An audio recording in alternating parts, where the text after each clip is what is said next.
Hi, my name is Adam Utes. I've got my good friend Brady Boswell here to interview and talk about Halo in general, Master Chief Collection, Infinite, all that kind of stuff. He is a pro Halo gamer and streamer. He goes by the name SSaintly, and is honestly a great dude. And I've been looking forward to this for a while. So, Brady, glad to have you here, man. Yeah, absolutely. But don't start with formalities, man. Like we got a lot of history, first of all. That's true. That's true. We I remember the first time I met you in 5th grade, man. It's like Oh running my around god, bouncing off the walls in that's Brighton Elementary School, but now that's it's true. like we're sitting here grown ass man talking about Halo. Hey, we're grown up and we're still talking about things that we did in high school. So Basically. there's nothing wrong with that. It's fine. Yeah. Honestly, we should just normalize that. Absolutely. That's how I feel about it. But yeah, Brady and I went to school together. I mean, gosh, there are so many memories. There's plenty of stuff that happened. Dude, we could unpack a lot of things, but I don't even really think it's like, oh man. Man, there's so It's a much. lot to unpack. It's a Yeah. lot of history, man. Gosh. So Brady, I've kind of put together a few questions. Obviously, we can just bounce off of things, but Bro, shoot straight, man. I'm let's. ready. You know what? I will. Yeah. Let's talk about how you got into. First of all, how you got into Halo, and then we'll talk about how you got into streaming. You and I have talked about this a couple times, but Yeah. yeah, feel free to kind of elaborate on that. So, first of all, my very first Halo was Halo 3. Okay. I did not never know that. played. Did not know that. Yeah. I, I saw my buddies at a time playing Halo 2 split screen, but I never jumped in because, Yeah. at the time I was playing PlayStation 2 and I was playing Star Wars Battlefront 2 and Ratchet and Clanks and I get stuff it. like that. And I never really kind of like delved into Halo. Hmm. But anyways, so right behind my old house where I used to live back at, Yeah. I had my neighbors at the time that basically we would go over to each other's houses, play video games all the time, whether it be Yeah. co-op or whatever, single player where we would pass the controller every time they died, whatever. And so one summer they had gotten an Xbox 360 Yeah. and Halo 3. Yeah. They didn't get Xbox Live at the start because we were still like 11, 12 at that age, 13. I think I was 13. They were about 12 and 11. Yeah. So instantly, we started playing 4-player co-op split screen. I remember Halo 3 games on Last Resort. Yeah. Like, and we would just go back and forth, get back and forth, just keep playing that map and playing other maps and stuff like that. And ultimately, after a while, I would say after a couple months, we had always seen in just like the vanilla Xbox like 360 dashboard about getting Xbox Live and being able to play with your friends across wherever. Yeah. So they finally convinced their parents. They were like, "All right, hey, you know what would be great? Let's get Xbox Live." And so Yeah. it took a whole day for us to set it up, and we got Xbox Live. And I think that was probably the last week we consistently went over to each other's house because the following week I had gotten a Yeah. 360 and Xbox Live, and we were just always playing with each other on Totally. live and everything, and Yeah. just playing Halo 3 custom games, Team Slayer, whatever. And so, then high school came. This was about 2009, 2010, Yeah. High school was me and you, we were in the same class, Yeah. man. So there was one person in particular, I wasn't really the greatest at Halo. I was like a brigadier at the time. Yeah. And, there was all these people that played at our school and everything that we didn't even know about. But Yeah. there was always one guy that we all knew, okay, this guy, This guy. he's got knows a what's up. 50. Yeah. He's got a 50. Dude, I remember that. Dude, that was a big deal. And I tried for Yeah, forever yeah. to get up to that level, and I couldn't consistently do it, man. I couldn't. I couldn't either. Nah, it's tough stuff. And so, in fact, he was also in our class too, but Yeah. no one will know who we're talking about, but you know who I'm Yeah. talking about. Oh, I'm I talking about know. Cody fucking Newell. Yeah. Oh, And yeah. He Oh, Cody. he introduced me into not only more, I guess you could say, comparable strategies, but how to play the game, but also more importantly, he introduced me into what was at the time Major League Gaming, MLG. And Cody, after a while, he kind of fell out of it and everything, and I went head first into it. Yeah. I was playing hardcore MLG ranked playlists every day after school. And I was just getting better and better and better. Yeah. back in the day, there were these MLG forums, and Hmm. specifically, there were like a Tennessee forum, Yeah, and more specifically, like a Memphis forum. And that's at so the funny. time, I was really trying to keep the Halo Memphis community alive, and so a Yeah, lot of us built off of each other. yeah, And I met a lot of who are today still some of my best friends yeah. from those lands. My first tournament was in 2010. Hmm. I went to a combine, which at the time, the Halo 3 MLG 2010 combine Hmm. was like an amateur only tournament. They For had sure. like pros like Walshy, Klutz, other big Yeah, pros that were there, like coaches that would go around scoring people and giving them grades based on their gameplay and everything. yeah. And I think I was like 13, 14 at the time, and I got Yep. Walshy and Chris Puckett to sign my controller, and it was just it. You were hooked. Yeah, I was hooked. I You were couldn't hooked, stop man. playing it anymore, and I really didn't stop playing Halo. I would say until my senior year of high school, where I took a Yeah.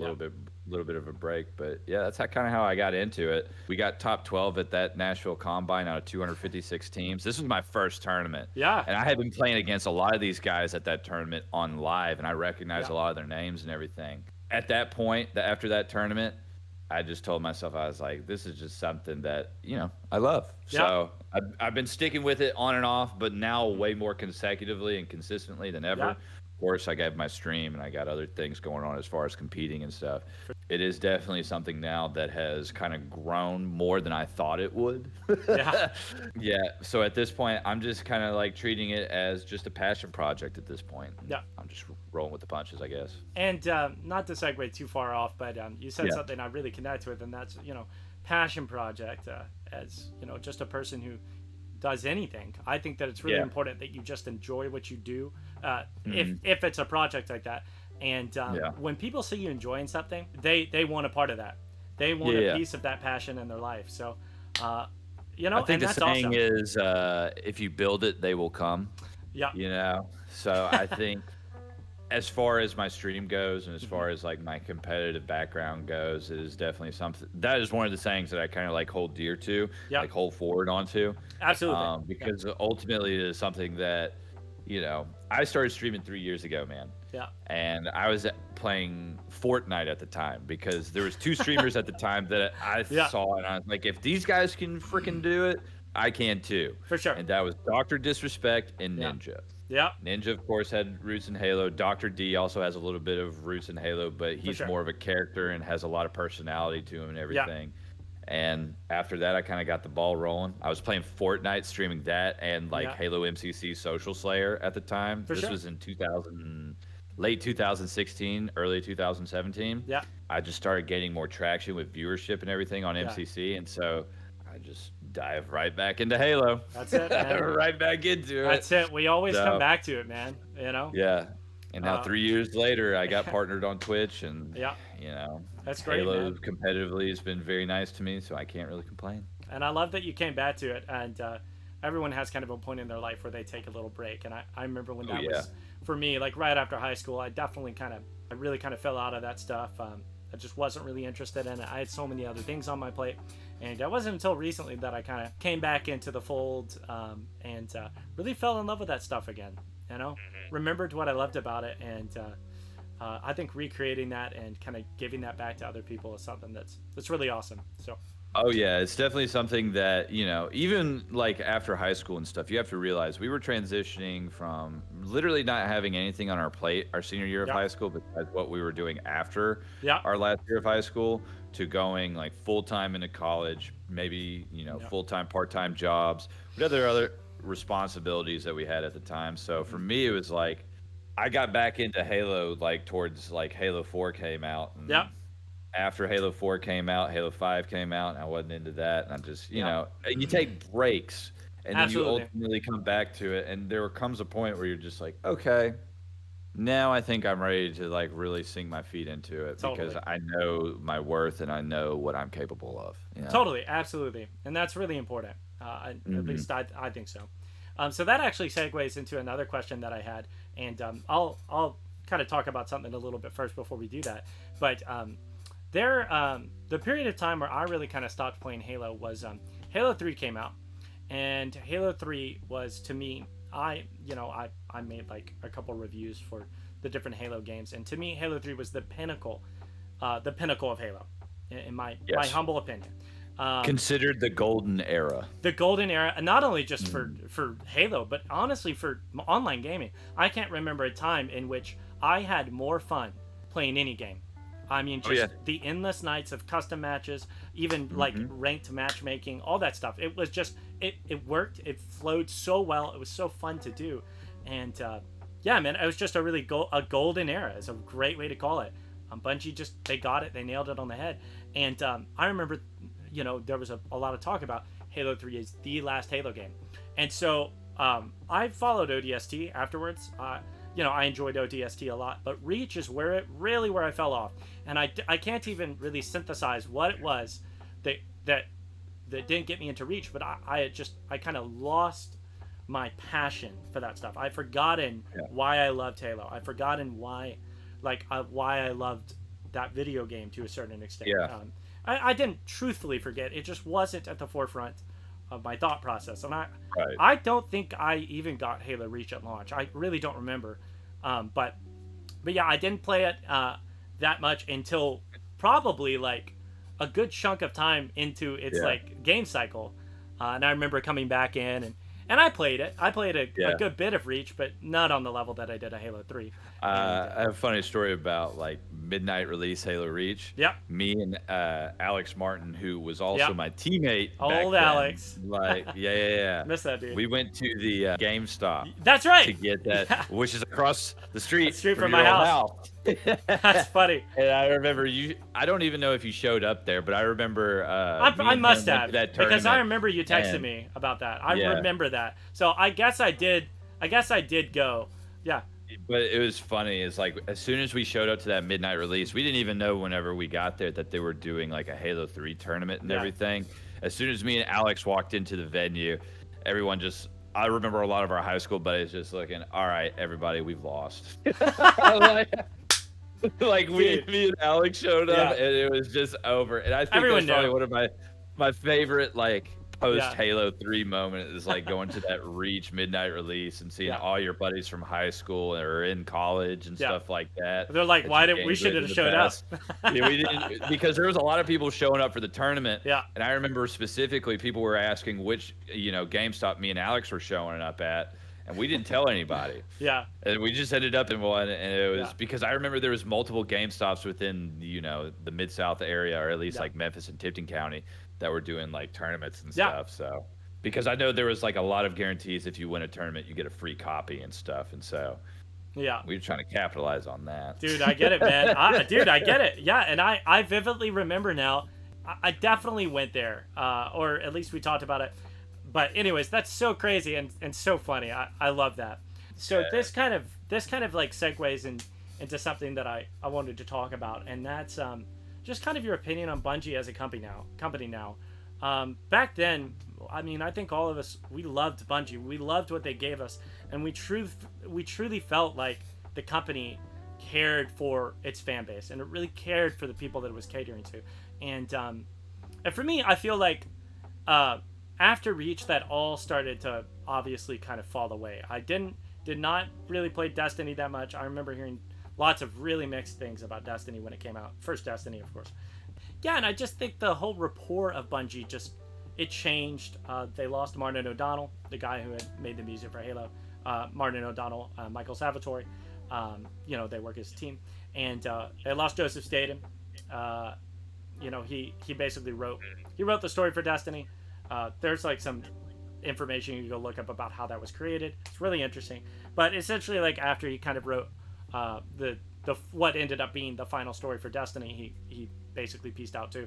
And yeah, it just seems like Bungie had become a different kind of company. And I was Yeah. just curious on how you feel about that.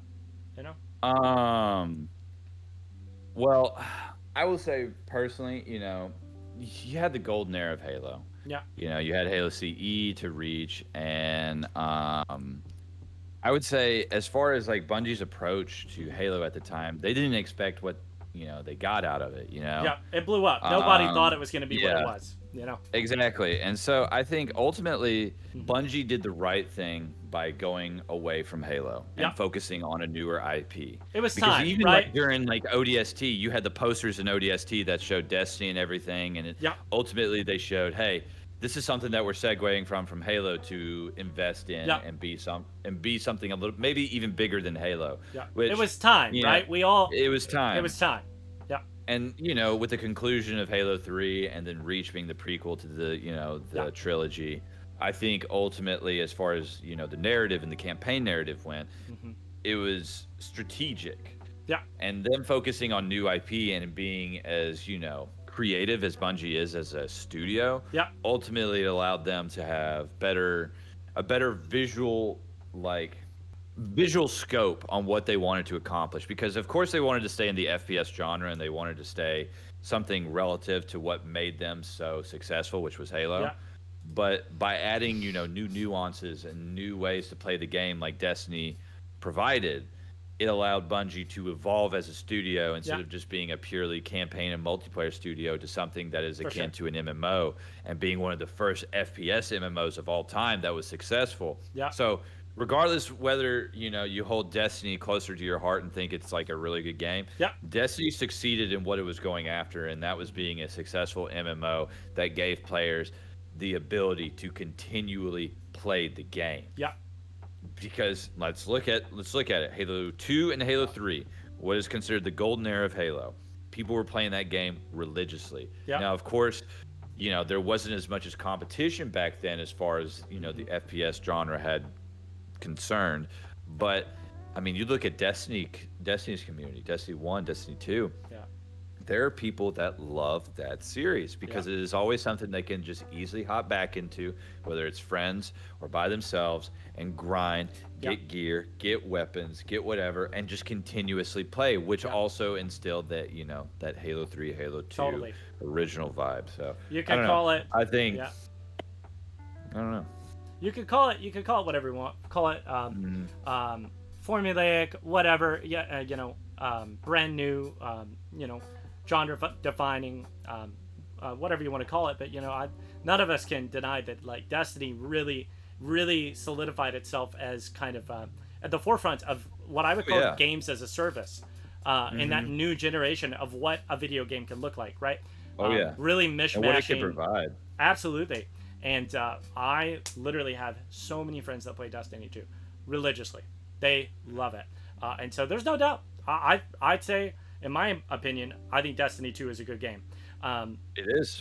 do you play Destiny from time to time? Just out of curiosity? Dude, I played the hell out of D1 and Yeah. Destiny 2 when it first came out, but whenever Destiny 2 started releasing more expansions and really evolving, the UI and the ability to grind the game, Hmm. I was already balls deep in streaming in Halo, so it's Yeah. kind of like, as far as it stands now, there's only two passions in gaming that I currently hold right now. That's FPSs being Halo, Yeah. and like solo RPGs where I can just set my brain off and just go on an adventure. It's just I kind of get like it. so. Yeah. Yeah, doing something like Destiny, it's a lot of time, it's a lot of grind. There's a lot of games like that out there now. Oh yeah, A lot of content, so it's because they saw how Bungie reworked the wheel. yeah. And just like Bungie did with Halo back in the day, they were able to give players and consumers something that they haven't had before. Yeah. And whether the player base is as big as it was during Halo 2 and Halo 3, the fact still remains people love the shit out of Destiny They do. and play the hell out of it. Yeah. So it's like you can't really blame them for No. going to a new IP. No. So I mean, hey, they're a company. If it works, it works. And I mean, I've certainly seen companies fail at it. I think Anthem is a fantastic example of a oh yeah, failure of like not understanding the implementation, not oh yeah. understanding your player base. So I mean, there's no doubt Especially with a Destiny studio works. like BioWare behind it. I know, man. Come on. Hmm. Just like I played so many Bioware games growing up, man. Like I have such fond memories of some of that stuff. Yeah. Jeez. But anyways, we'll move on. We've talked about Halo 3 is your favorite game. Can you give us a little insight as to what it is that separates it now from what you may like about Halo 1 to, or even Reach. What are some things off the top of your head that make Halo 3 your favorite? I would definitely say And now the I fact that know it's I'd also take into account that like yeah. it's the one that got you into it. You know, if it Oh yeah. you're already in Without it. me You know? sounding too biased, I will say the game is timeless. You brought up earlier Yeah. about how you never were able to get into a game as hard as you did, like with Halo 3. You were not able to capture it with any other game. Yeah. I liked Halo 2 and I loved Halo yeah, 1. I did, yeah, but Halo 3 it was like the perfect storm. It had everything. yeah. The Forge, So you know. let's go back in the past for a second. Yeah. You know, we look retrospectively towards like current events and like the current games that have released and everything. And I've said it many times over and over again. Halo 3 is what Fortnite is for younger kids today. Yes. Like if you looked at Fortnite 2.5 years ago, that was Halo 3. Yeah. I mean, and that stuff like Halo 3 theater, custom games, Forge, ranked multiplayer, social multiplayer, all that stuff did what Fortnite did, but better because they released all that stuff from the get-go. Yep. It was a complete package. It was. As soon as it came out. Yeah. And then Fortnite over time implemented all these other things that made, you know, games like Halo 3 so successful. Yeah. So whenever I look at a game like Halo 3 and I see something that has so much variety and has so much abilities to be able to play it at like different paces, whether you're playing it casually with friends, ranked, content like in theater and stuff. Yeah. Ultimately, you see that it is something that stood the test of time, and will always be timeless because it set a precedent with the gaming industry and games as a whole. Yeah, Halo 3 is a legacy game, for sure. Yes, it is. And even if you play it on MCC nowadays, it's one of those games where you look back at and you see, okay, I see why I liked it so much. But at the same time, it's also kind of like a nostalgia overload. Trust me, I've been playing Halo 3 and streaming it for the past like 3 years now. Because ultimately it is the only game, as far as the Halo community is concerned, is viably competitive besides Halo 5. Yeah. So it's like Halo 3 has maintained a very small but committed player base for over 13 years. That's crazy. That's crazy, It's man. crazy. Yeah, that's really crazy. Yeah. And some of these players that I've met over the last like 3-4 years, I'd say, didn't even play Halo 3 back during the golden era. Yeah. They hopped into it whenever it was re-released on MCC, which is even crazier. That is crazy to me. So it's like, I don't know, man. I think ultimately Halo 3 was a game that we took for granted, and now a lot of studios are trying to replicate the magic that Halo 3 had at launch and had for at least a good 3.5-4 years. Yeah. Because Halo 3's servers were still popping whenever Reach was released. I know, dude. I mean, heck, I probably still played Halo 3 as much, if not more, than even when Reach came out. You know. Oh yeah. So, but yeah, man, there were other games kind of in that time period too that I was playing, but nothing really kind of like measured up. Obviously, we all know this. I feel like there's always been that timeless like, are you a Call of Duty player or are you a Halo player, and how you kind of like set those two beside each other. And of course Modern Warfare came out around that same time, and then Modern Warfare 2, which was a really great and successful follow-up to all the things that Modern Warfare did right. And I remember at that time Modern Warfare was really the only other shooter game that was kind of keeping up. Obviously it's a different kind of game, different way of playing, but yeah, nothing really captured it like Halo did. Not even that. I mean, I remember days where I would get absolutely destroyed on Halo 3 and ranked, and I would go play COD 4 for a little bit, and I'd come back to Halo and be like, all right, I'm good now. Yeah. Yep, I feel better. It was always something like a rinse and repeat kind of deal, whereas like you would take off from one game and go play the other, because at the time there was just so many titles that you could really sink your teeth into, whether it be Call of Duty, Gears of War, Halo. Gears, that's another great one. Love Gears. Yeah. Yeah. Dude, memories, nostalgia. I know. Memories, man. Overload. It's a lot, dude. I miss. That's a. I feel like that's a time of life that now, I feel like our generation really misses that. I feel like there's like a kind of like a call back to that. At least in my age, I'm really starting to feel the tug of like remembering all those things I love. And maybe it's because like once you get to our age, it becomes life just becomes Yeah. so much more difficult. Like you start to, Yeah. the weight of the world, at least for someone of my upbringing. Yeah. Nowadays my life is, I'm doing so much more, working more. There's just so much that I feel like I have to do in my life, and Yeah. so back then, we had at least I felt like I had so much more time, and Oh yeah. the highlight of my day was when I got home and I got to play Halo with my friends, or when I got to Yeah. play, That was. my drum set. And Yeah. boy, didn't we take that for granted? Dude, you I'm know, saying, man. I am saying for sure. there's always days where I wish I could go back and just like load up and see like a full friends list of buddies of mine from whether it be high school or people that Yeah, I met online and stuff and just play good old Halo 3 with at yeah. 30 frames per second, just like I know, isn't that crazy, man? God, it Yeah, wasn't even no. until I think December they're finally shutting down the Halo 3 Xbox 360 servers. We Yep, should jump they on there are. and play a game sometime on stream on our 360s if you still have them. Oh yeah.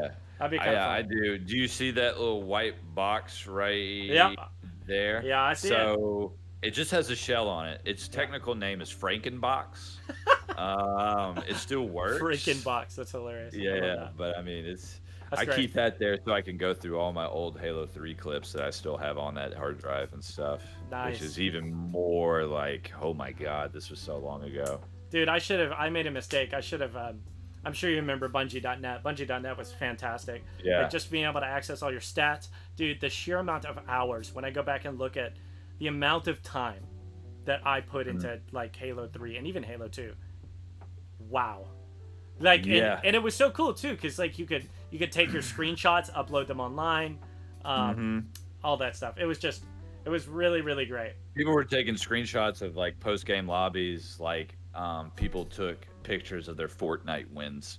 You know, Yeah, we were doing it way before we were. anybody else I was. remember. So like, I remember when theater mode was like a thing. I would go in there and I would take photos and upload them to.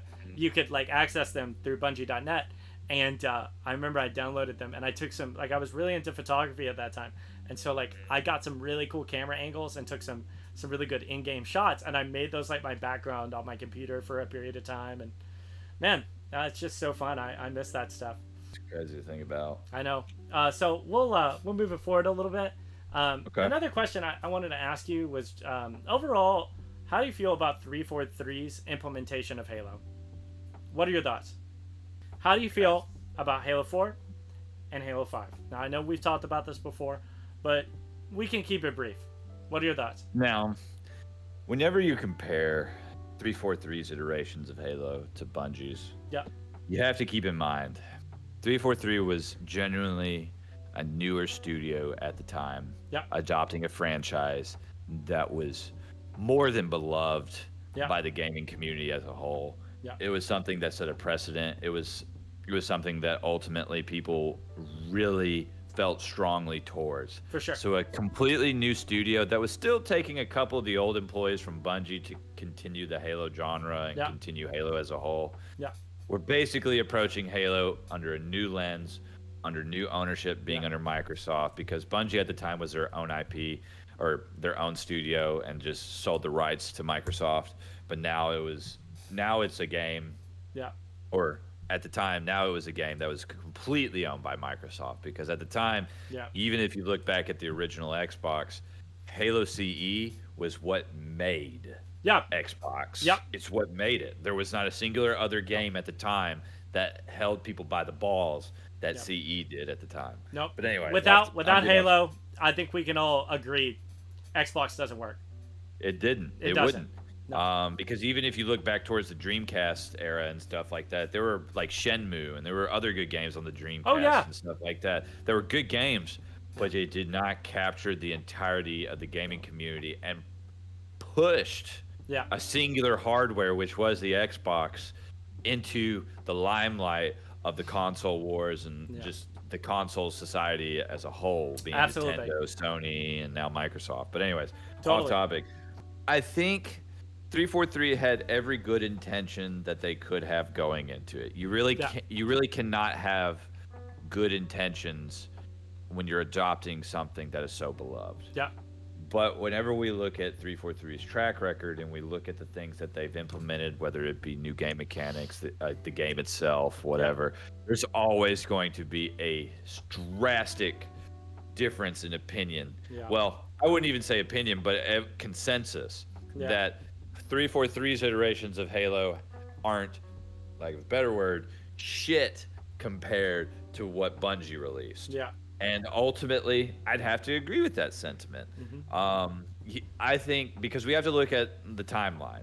343 started off really good.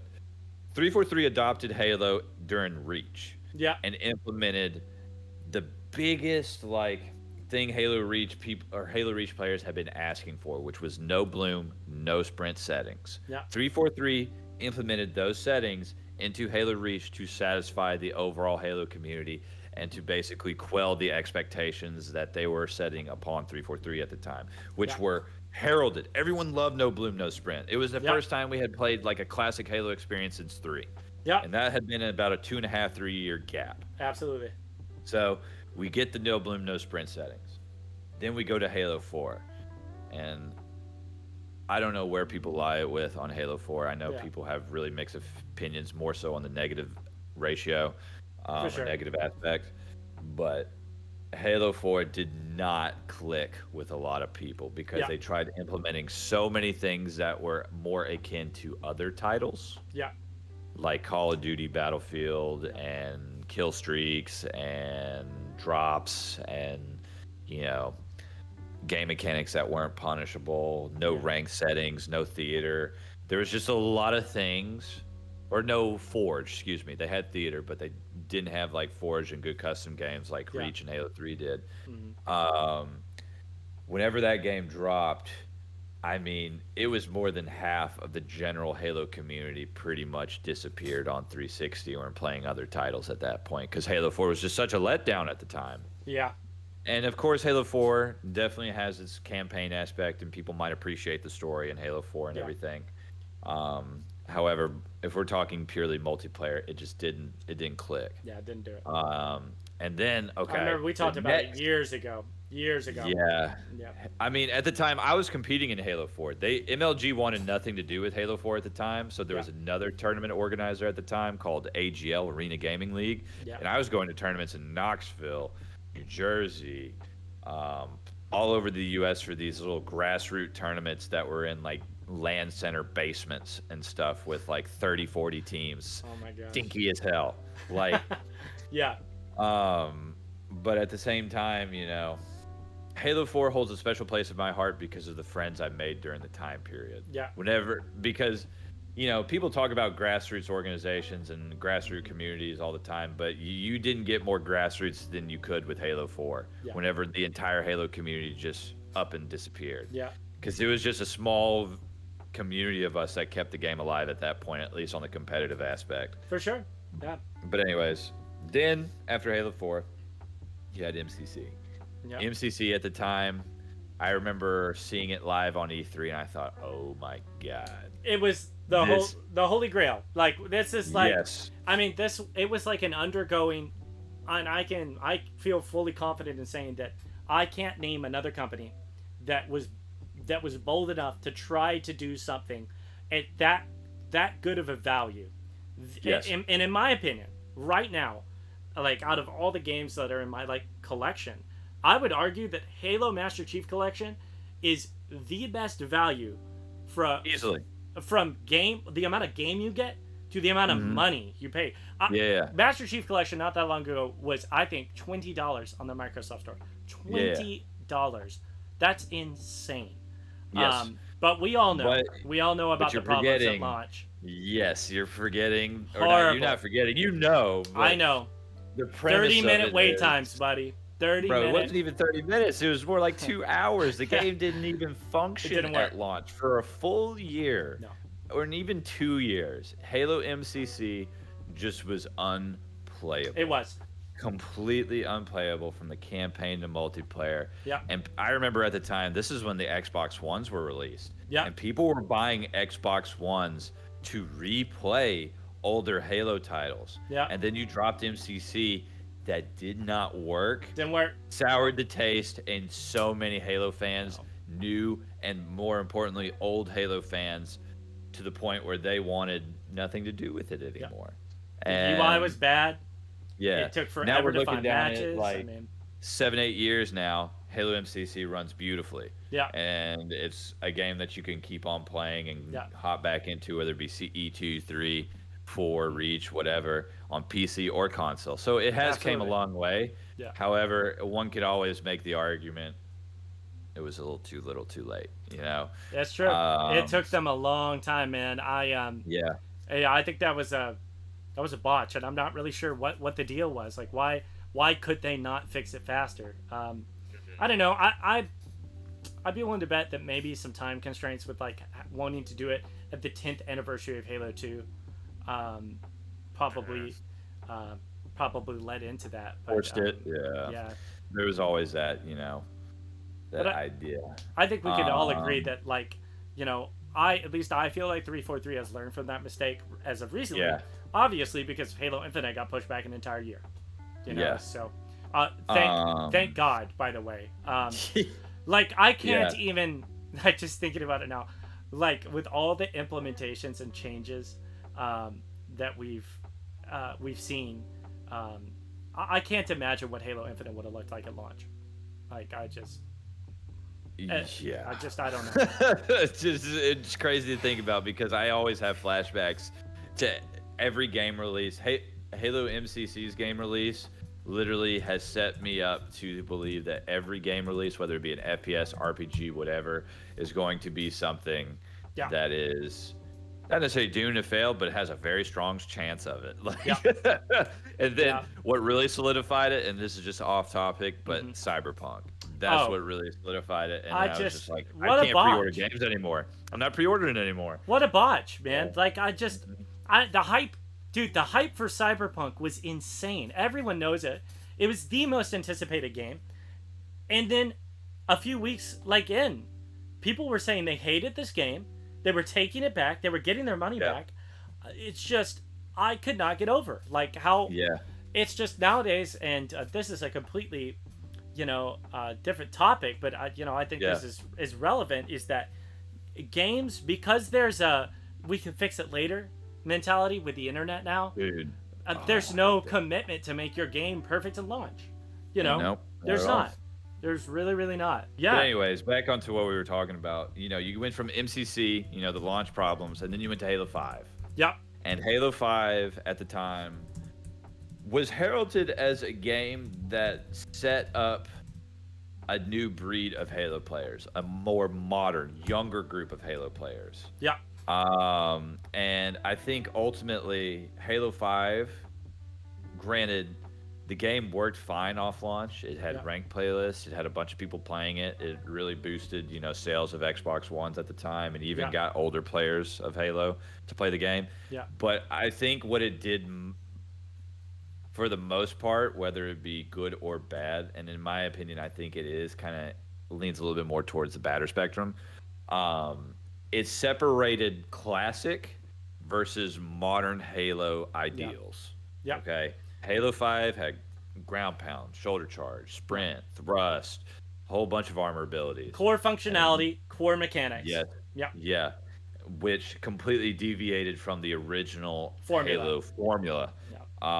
And there were always players that heralded it, while there was a very small group of players that heralded it, while other players, like myself at the time, preferred more classic style. Yeah.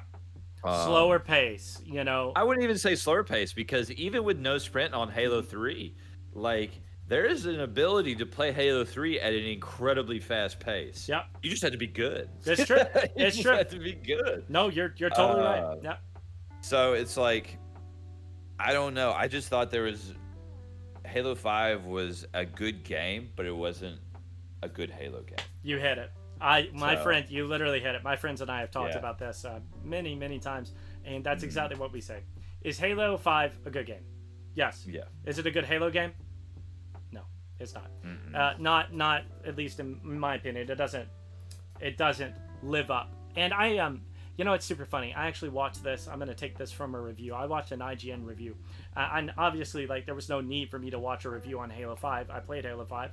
I had my own thoughts and opinions, but I watched the IGN review for Halo 5, and he just hit it on the head. He said that Halo 5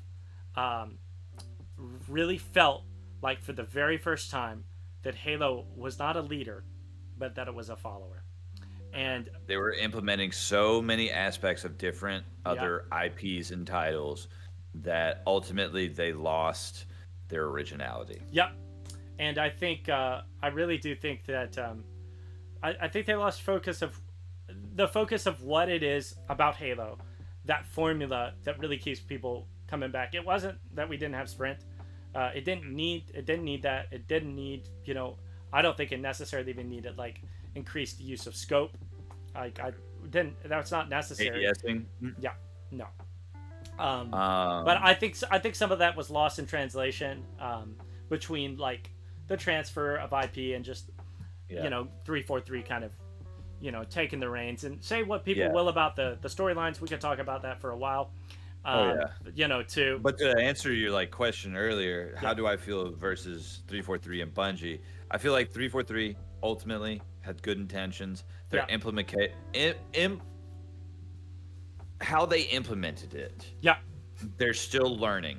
Bungie had time to learn before they released CE. Absolutely. And at the same time, during the market, like gaming market at the time, there wasn't a lot of competition. Yeah. So they were able to set themselves apart based on what other titles were out at the same time and really set a standard. 343 is competing not only with a very competitive FPS market, but they're also competing with the fact that this is not their game.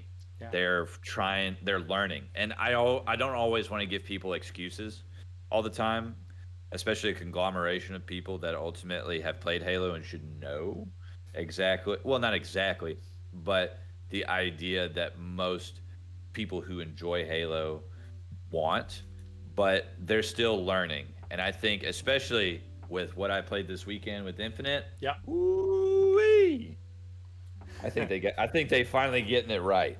Totally. I think they're finally getting it right. I think that's a perfect time to let's talk about Infinite. Brady, you are part of the newest test flight for Halo Infinite. Well, I've actually had a couple people ask about this, and I said we'd get to it eventually. But let's talk about your experience with Halo Infinite overall.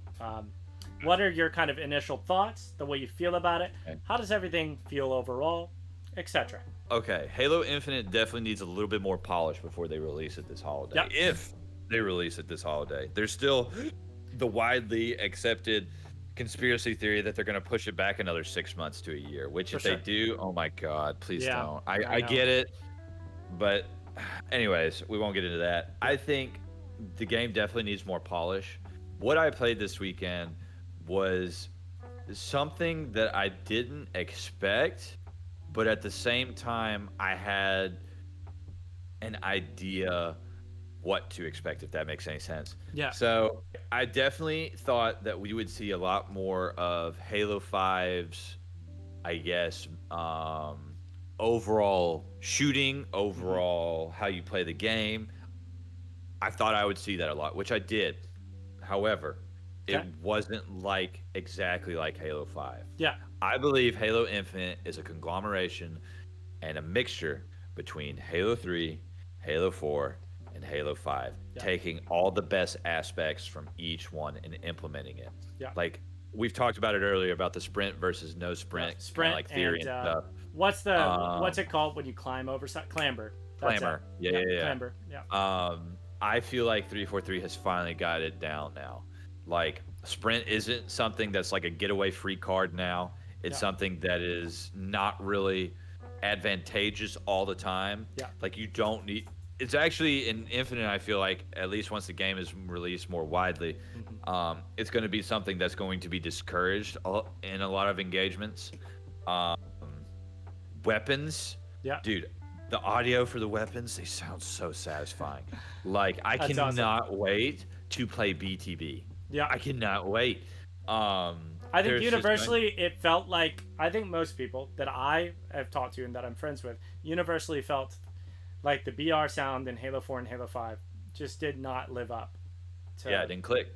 No, and lots of other sounds. We could talk about that too. The Warthog in Halo 4 is a serious offender, in my opinion. Yeah. Serious offender. I will say that the BR in this game sounds great. Yeah, All the weapons sound awesome. that's good. That's awesome. And I'm not trying to really gas up a game that I've only had like maybe I think altogether I put 12 to 16 hours into over the weekend. Especially just killing bots. Like you weren't even playing players, you were playing bots. So I didn't really get like a PvP taste. Yeah. But I will say what I played this weekend was like I won't say extremely, but it really helped my overall outlook as for Infinite coming out this holiday because I think they've gotten the balance right. All it takes is them finally to stick the landing, how they implement everything and how quick they're going to be able to make changes to the overall game. The fine tuning. Absolutely. Yes. Yeah. Which if this is a game that they're planning on making stand the test of time, which they've said over and over again, I mean, hell, it says the name of the game's Halo Infinite. I know. They need to be completely hands-on and almost responsive as quickly as possible when it comes to anything. The future of Microsoft, in my honest opinion, is on the backs of Halo and 343 right now. Because really, when you think about it, there's not really any other major Microsoft IPs. I think they gambled it all on Halo. And I mean, look at the singular budget for Halo Infinite, $500 million. That is the biggest budget for a singular IP, any game ever made. That's insane. Like, I didn't even know that. Like, yeah. I mean, for it to fail will be something that is unprecedented and will be something that, something that cannot be recovered from. And I know a lot of expectations are riding really high on Infinite and everything. Yeah. But whenever you have this much amount of time to make the game, whenever you've had this amount of money to make the game, whenever you had this long to create the game, well, not create, but to learn from your mistakes. Yeah. It's time to release the banger. Like, it's time. Unleash the Kraken, man. Come on. Yeah, man. We want to see it. We need something tangible, and we need something that's going to stick and land, and just something that's going to be able to have replayability for years on end, whether it be with cosmetics, whether it be with the campaign. Because my big tinfoil hat theory is that the campaign is going to be something akin to Destiny. Where you go back and you play missions, and you get cosmetics and stuff that you can't get and buy. Yeah. Multiplayer being fun, all this stuff. And on top of that, custom games and Forge and all these other things that really made the replayability value of Halo so much more because people were always looking forward to play such nutty games with their buddies. In customs. So I really, in my personal opinion, feel like the failure of the Master Chief Collection is the gain of Halo Infinite. And I really, and I don't know if you've watched any videos about this, I assume you have, but Halo Infinite is really supposed to be the last Halo title for the next 10 years. And the whole idea is that Halo Infinite will be the home base of all Halo campaigns, Halo multiplayer, etc. going forward.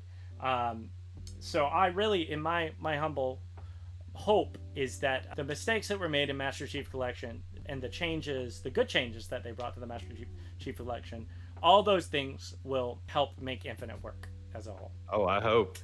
I mean, it has to stick. I know. In my opinion, I'd be really blown away if it fails. Now I'll tell you something I wouldn't be surprised by is if it's good but not great. And I think that's everyone's real fear. Is I don't think anyone thinks Halo Infinite's going to be terrible. I'd be surprised if people thought that. I certainly had my feelings. Expectations. My expectations really went up and down. Especially with a change in creative director. Several people came and went. Joseph Staten was brought back in. I'm stoked about Joseph Staten, and who knows how that's going to play into this. It could have just been a move to for people to see, wow, Joseph's back. I trust Joseph. We like Joseph. Maybe he can help push this in the right direction. And I assume you know this, but Joseph Staten, he wrote the story for Halo 1, 2, 3. I mean, he didn't write it all, but the point is he was Oh, essentially he one of the wrote head it to the writers. point where now there are other writers writing spin-offs around those specific titles. Exactly. He was Like one of there's the a core Halo book guys. series for it. Yeah. There's So so it's many like, Halo book series. It's yeah, huge, yeah. man. It's huge. We'll just have to see. We'll have to see. Mm. Another question I have for you, Brady, is this is something that I feel like a lot of people have been curious about, people who haven't really played MCC. But in your personal experience, how do you feel like keyboard and mouse has added to what the MCC is doing and crossplay? Okay, crossplay is good.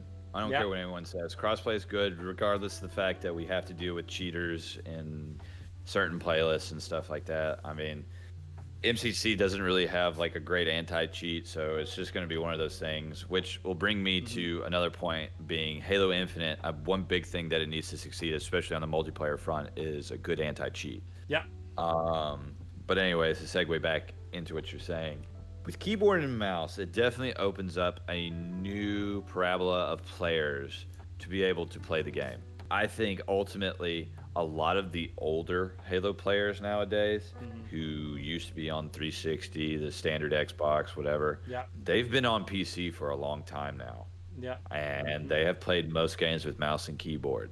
And so I think ultimately the fine balancing act of mouse and keyboard and controller is going to be one of those things that is going to be one of the 343's biggest challenges, because playing the technical flight like I did, I will say I feel like they have a really good idea of how to balance it, because Yeah. there was less auto aim for controller, but at the same time there's a lot of ability to play the game at a higher pace on mouse and keyboard, if that makes any sense. Yeah. But with MCC, you have to realize, and this is why a lot of mouse and keyboard players were genuinely upset about, the implication of mouse and keyboard on PC MCC. Halo CE, 2, 3, 4, and Reach were all designed with controller in mind. Yeah. Mouse and keyboard is definitely not going to be as universal as a controller is on these older titles, especially considering that they were all designed around controller. Yeah. Of course, Halo But- CE did have, it had a PC version. Yeah. No, But I it don't didn't know the really specifics of it. But yeah. But it didn't really have like the mass amount of people that the console version had at the time. yeah, absolutely.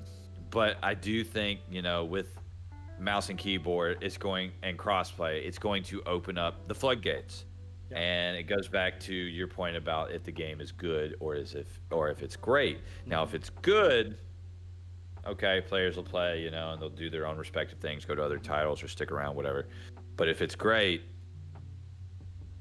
dude. To your knowledge, are there? And I can't answer this, but I assume you might know better than I do. But what are some games, in your opinion, that have successfully implemented both keyboard and controller formats into their gameplay?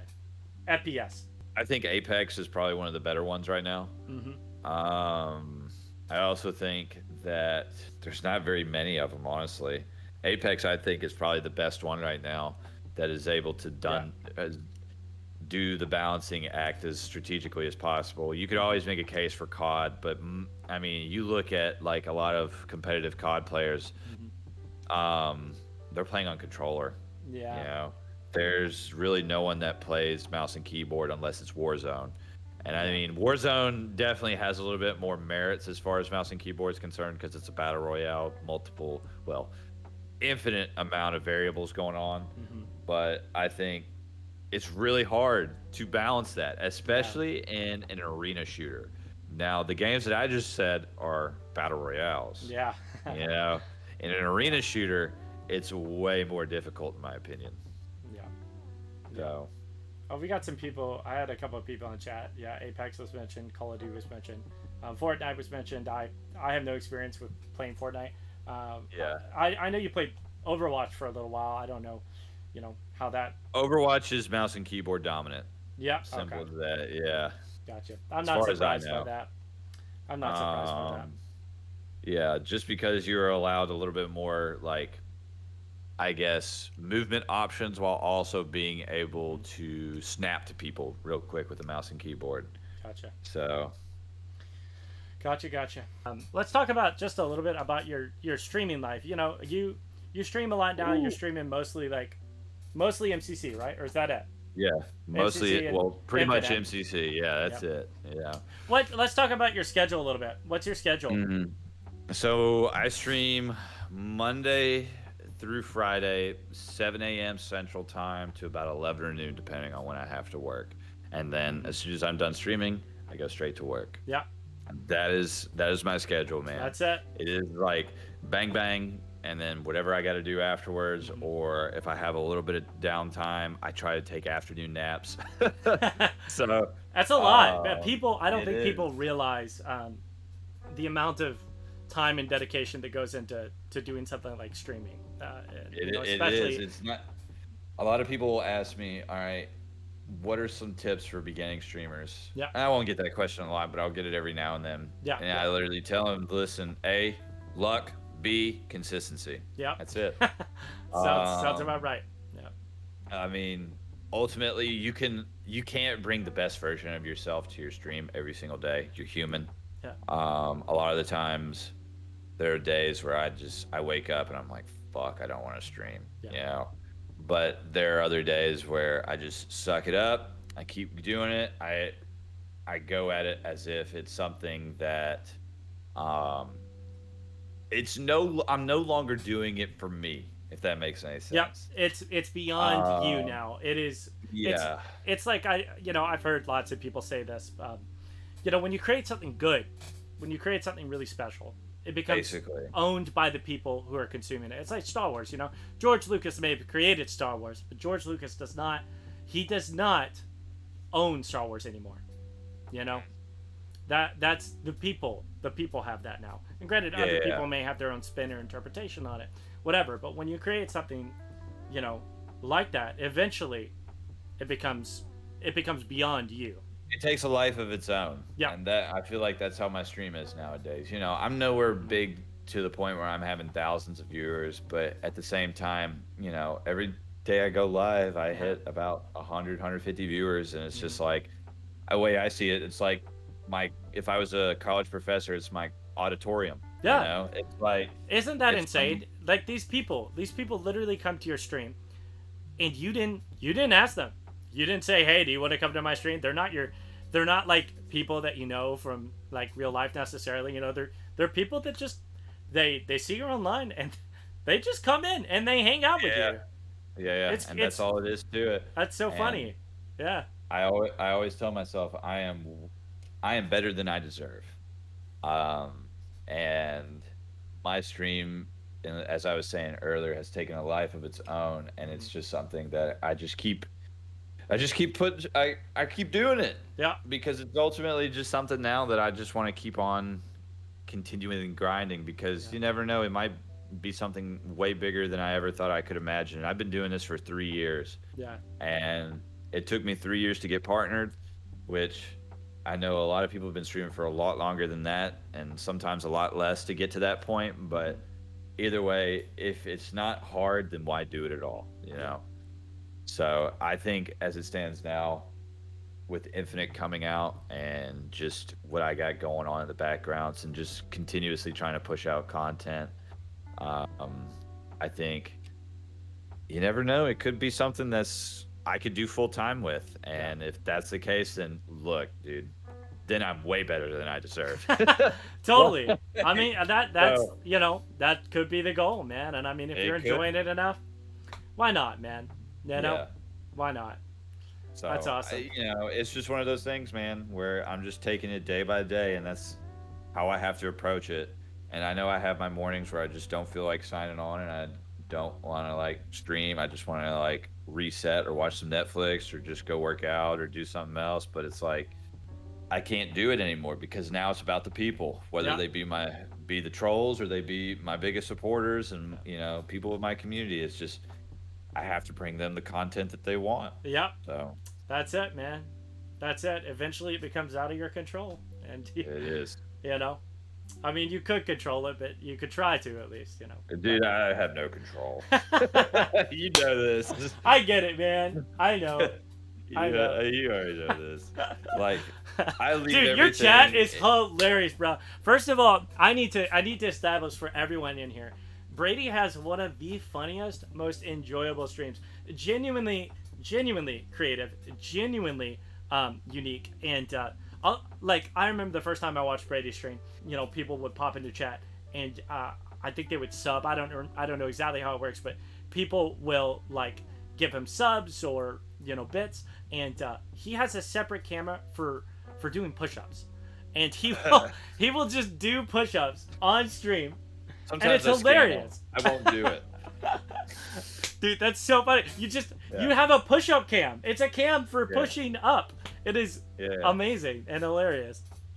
And I love, you really do have your own thing. And I think that's something that's really necessary when doing this is, it's like being an artist or being a musician. And I feel like any form of art or artistry you finally eventually get to the point where, what are the key aspects of being a musician or being an artist or of anything is uniqueness, right? You need to have something that is yours.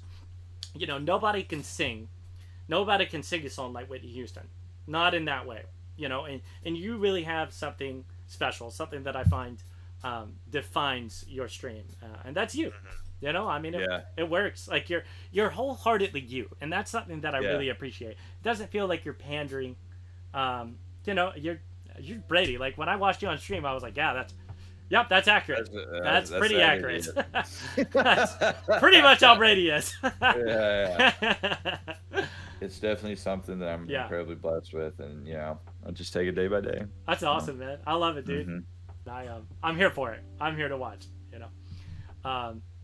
Let's see. I had a couple other questions for you. We'll wrap it up because we're starting to get a little over an hour now. But oh yeah, man, we've been killing it. Dude, I love it, dude. It's great. Yeah, it's been very organic. Yeah, it's great. So I had a friend of mine ask in chat something that I think is a really good question. If Halo did not exist today, what would you be playing, or would you be playing? Man, what was I playing before Halo?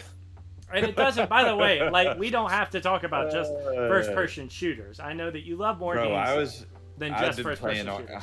I've been playing RPGs and JRPGs for so long, so I would probably be playing those on and off. Yeah. Maybe because I'll be honest with you, I'm trying. I want to try. I haven't started trying, but with my stream, I want to start getting into RPGs and JRPGs, new ones that come out.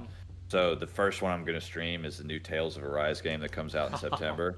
That's awesome, man. I'm going to do a whole fucking playthrough. And I don't care if I lose viewers. I don't care if I lose subs. I'm just going to do it. I want to have some fun with it and just see where it goes. But definitely if Halo wasn't around, I'd probably still be playing RPGs and just playing the occasional FPS and stuff. Because before Halo, I wasn't really playing any other FPS besides,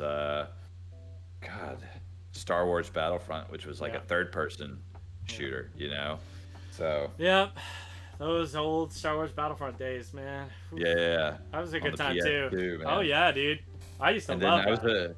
I was a big Nintendo guy back then too, so I was playing Super Mario, Star Fox. I was playing pretty much anything on my GameCube at the time, so it was man, I would probably be doing that. I love that. Not to derail what we're talking about, but geez, man, I sometimes go into play and trade stores, or I'm very into the used video game market. I can't get over how GameCube and Nintendo games hold their value. I literally went to a game store not that long ago, and a copy of Twilight Princess on GameCube was $114. I still have my copy. Dude, that's not crazy. Letting it go. I know, you shouldn't. With those kind of prices, that's insane. They just hold their value. I've been looking for a copy of Paper Mario: The Thousand-Year Door. Did I tell you? We haven't talked about this. I bought a copy on eBay a week ago, and I started streaming it, and I actually made some of my best streamer friends from playing Thousand Year Door. I paid $86 for it. The cheapest I could find was $86. Man, it's crazy. It's so good, man. It's a great game. The only couple GameCube games I have left right now are Super Smash Bros. Melee, Twilight Princess, and then what got me into JRPGs altogether, Tales of Symphonia. It's amazing, dude. I haven't played that, Yeah. but I've heard amazing things. Bro.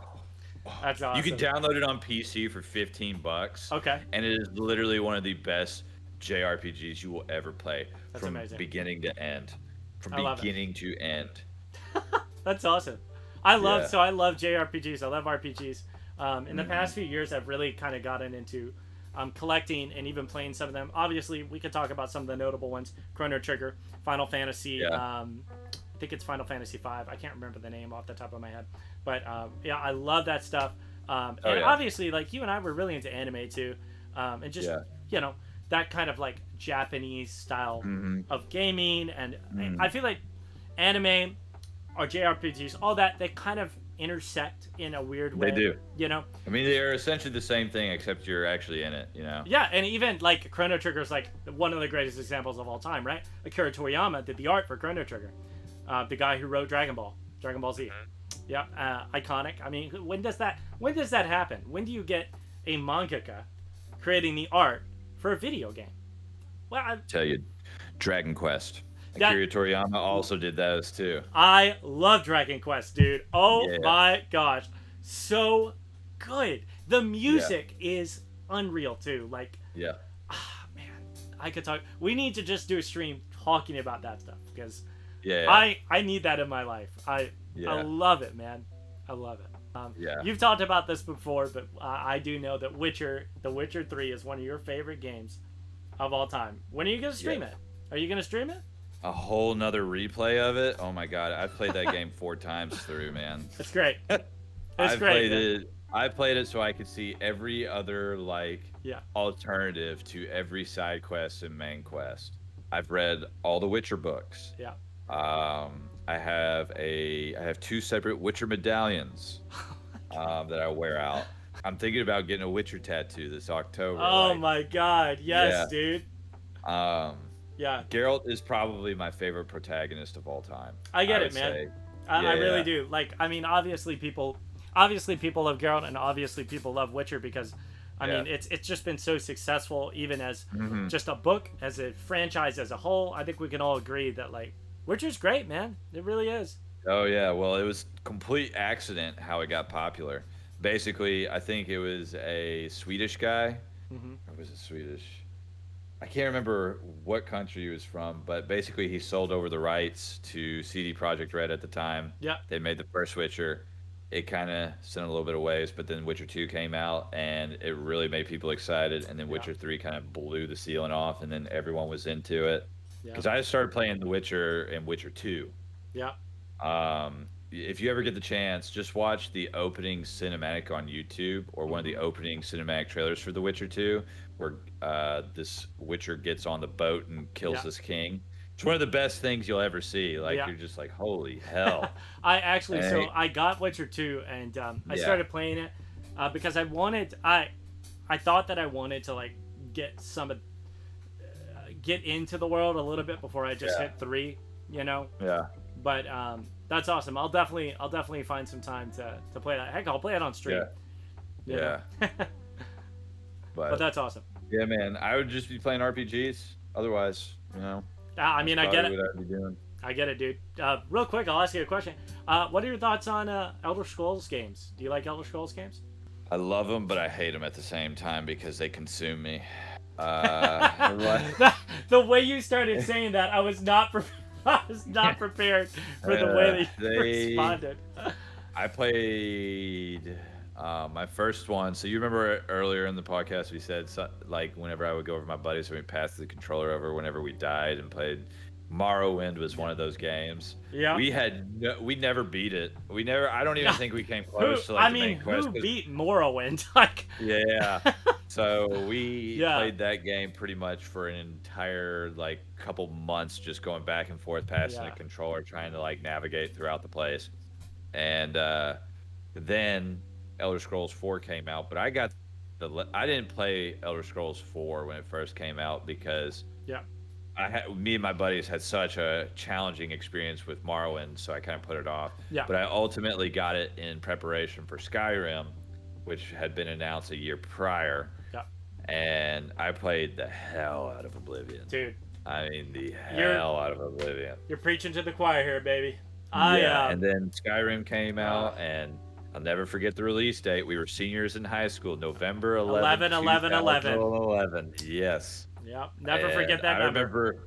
I remember I had a little shindig at my house that November. I think we had Friendsgiving at my house where we got a bunch of Little Caesars pizzas and had a fuck ton of beer. There was at least 5 guys upstairs just watching playing Skyrim at the time. So I love it. Yeah. It's great, time, man. Good time, man. I remember the first game that I ever said to myself. I remember verbalizing this when I was playing Oblivion. You know, it was a launch title for 360. I didn't know anything about Oblivion. I never played an Elder Scrolls game, but it came with my Xbox, and I remember being so immersed, so blown away by the fact that the NPCs would go to bed at bedtime, and just it felt so immersive in a way that I never played. And maybe part of it's just like nostalgia classes. Yep, they had schedules. There's so much to it, but I remember literally verbalizing to myself, I wish I could live in this world. I said that out loud. I loved it so much, and it consumed hours upon hours and upon I've said that many a times whenever playing Pokemon, so I know what you mean. Dude, Pokemon, man, that's a whole thing. Yeah, that's a whole thing. Well, dude, I think I've had such a good time talking with you, Brady, and I really appreciate your time, man. This is fun. No problem, dude. And by the way, anyone who ends up watching this or is watching this now, we really hope to do this more often, and would just love your support. If you don't mind giving us, if it's on Twitch, a sub or a follow, or on YouTube, a subscription, or just even check out, Brady's Twitch or mine.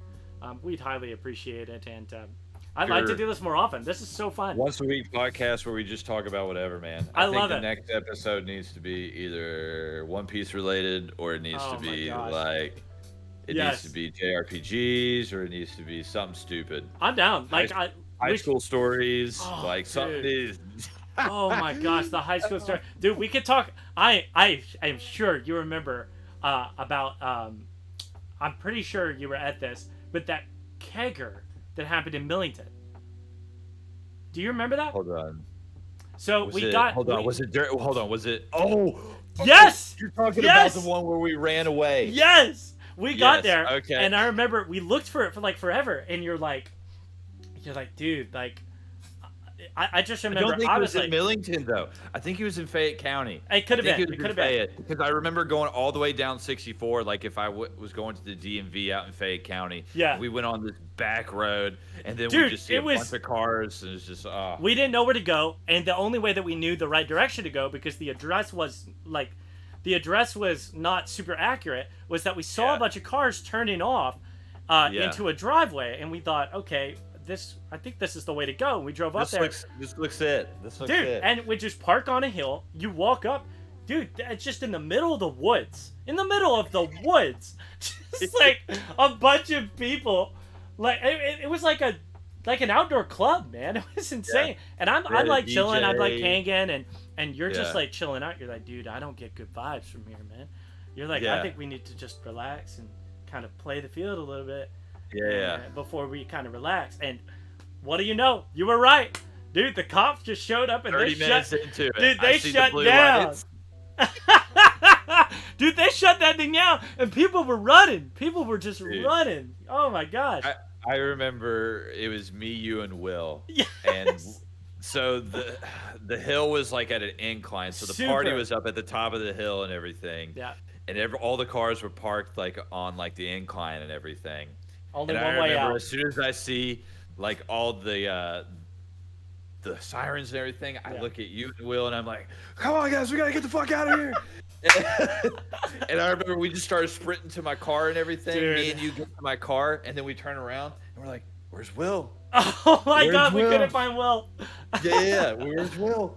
Dude. We turn around, and I go out there and like running to find him, and I see Will kind of like limping towards the car and everything. I'm like, "Where'd you go?" He's like, "I sprained my ankle. Let's get in the car. Let's go."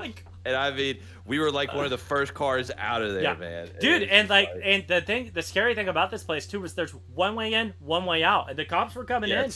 They were Yeah. literally they had I to let remember you I out. veered. Yeah, well, They didn't had have all to, came but in. Yeah, yeah. But I remember I veered all the way to the left to avoid all the cop cars and everything, and I yeah, just floored on it, and we just went all the way out of there, and we were dude, gone. that was We something, were man. gone. Oh my god, We were that gone. was some memories though, dude. Oh my Yeah, gosh, woo, but that was intense.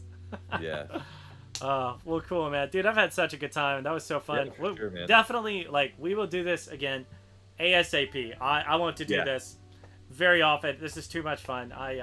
yeah, I've wanted to do this for a while, and just really kind of create a platform where I can just chat with people and just talk about things that get them excited, me excited, and just share that with the world. I want to share a little passion. yeah, That's it, man. for sure. So, Brady, really appreciate your time, man. And Yeah. man, I don't even know how to leave. It's just so Episode much fun, one. dude. Episode 1. So if you enjoyed the content, that's what I do. If you enjoyed the content, make sure to go follow at twitch.tv Johnnybgood117 and twitch.tv Saintly with 2 S's. Saintly with Also, 2 S's. And if we hit 100 followers, ASMR licking on the way. yes, yes. Adam Ear will do a licking. handstand right behind you. Right? I'll do it behind you. I will come to where you are, and I will Yeah. actually handstand behind you. It'll be creepy, Yes, but it'll be worth it. it'll be worth it. All right. Awesome, man. Brady, thank you so much, dude. Really Hey, appreciate no problem, it. dude. Y'all have a good night, and we'll see you later. We'll see you next time. Absolutely.